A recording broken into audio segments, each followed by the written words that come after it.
আর এই যে গাছ পাকা বেল, এই গাছ পাকা বেল এটা খাইতে সেই স্বাদ। ওরে আল্লাহ, এ তো ভিটামিনে ভরপুর, প্রচুর পরিমাণে প্রোটিন।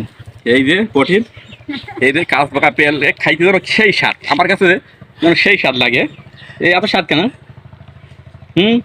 গাছ পাকা বেল সেই স্বাদ লাগে। তুই একা খাতে আমার তো দে, আমি একটু কি স্বাদ বুঝি না? তুই খাতে যাবি, টাকা টাকা দিলি, স্বাদ বুঝবে কেমন না খালি?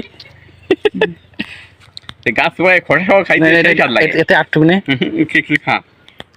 তো দেখুন, এই যে বেলে কিন্তু প্রচুর পরিমাণে প্রোটিন আছে। এগুলো এটা কিন্তু দেশি বেল, ঠিক আছে? এটা কিন্তু দেশি বেল।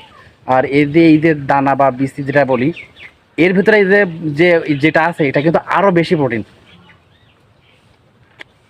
কেমন লাগে? আসলে সেই সাথে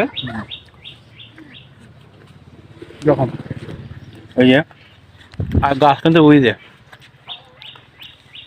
সাথে যেহেতু বেল আছে, যেহেতু জুম করে দেখাতে পাচ্ছি না।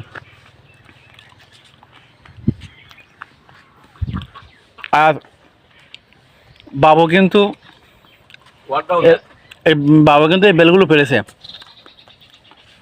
বেল খেলে কিন্তু পেটের যত পীড়া আছে সেগুলো কিন্তু দূর হয়, এটা আমরা সবাই জানি। আর গ্রাম অঞ্চলের মানুষ কিন্তু সব থেকে তরতাজা বেল এবং একদম সব থেকে ফরমালিন মুক্ত জিনিস আছে এই বেলটাই।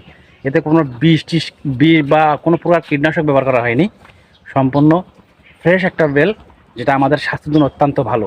আর বাজারের যে বেলগুলো আপনি কিনতে পাবেন সেগুলো কিন্তু ভেজাল আছে ভাই, সেগুলো কিন্তু বিভিন্ন রকম ফরমালিন বা মেডিসিন ব্যবহার করে কিন্তু পাকিয়ে তারপরে কিন্তু বাজারজাত করা হয়। আর সেদিক থেকে কিন্তু আমরা সম্পূর্ণ পরিপুষ্ট এবং স্বাস্থ্যসম্মত বেলগুলো আমরা এই খেতে পারতেছি, এটা আমাদের জন্য পরম সৌভাগ্য। তো ভালো থাকুন, সুস্থ থাকুন, এই প্রত্যাশা ব্যক্ত করে আর কিন্তু এখানেই আল্লাহ হাফেজ।